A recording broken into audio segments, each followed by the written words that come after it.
To the Boostly podcast, you are in for a treat. We have got Julian Sage from the Vacation Rental Machine podcast. Also listen, enjoy, but most importantly, implement this advice with myself, Mark Simpson of Boostly, and Julian Sage of the Short Term Set. Thanks so much, Mark, for having me on. I really appreciate that. What you're doing and during this time.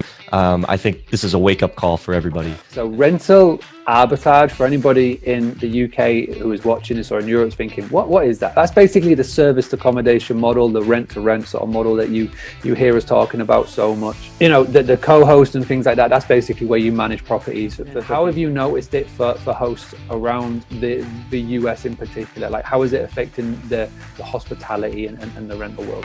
The US, we're behind what everybody else is going through, like in the UK, Italy, China. We saw everything that was happening, and there wasn't, we kind of saw it almost like at a distance, like, oh, that's, it kind of sucks to be them. Some states are a lot more serious. Like I've heard in Seattle, like they're actually sending people to jail, saying like, hey, you're going out past this curfew. You're not supposed to be traveling to places like in the DC area, where we're just now starting to say like businesses have to shut down. We're going into about a three week month long kind of like quarantine, but there are no actual restrictions on if you leave your house. So each state is handling it differently, but across the board, all the events are getting canceled. Moment in time, when it comes to you being able to accept bookings, what's the current state of play? Can you accept bookings? Can you welcome in guests, business guests, whoever?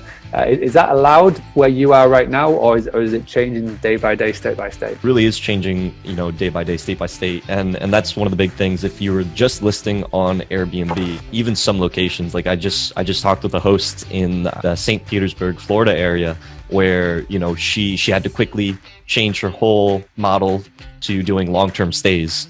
Because people were, trying to, everybody was canceling. So she was saying, okay, what we're going to do is we're going to book long term. Like you said, and this is my observation of America and how I see it. And I can bring this observation because I'm in a lot of Facebook groups. I'm in a lot of Facebook groups for hosting. And there's a ton of them for Airbnb. And with America, more than probably any other country that I notice, is that you've got hosts, you've got business owners on say, get more direct bookings. We're not saying this for our own good. We're saying this for your good, because when you get a direct booking, regulations, it's all of that. So this is why we really talk about it, and now more than ever. Now, for you personally, for you and John and your property that you have, like, sort of just describe the last sort of 10 days and describe that feeling that you had when you woke up one morning to see the email from Airbnb to saying that they were refunding everybody. Doesn't matter what their policy is. The feeling was it's just kind of the way that it is at the moment. We all kind of know that Airbnb,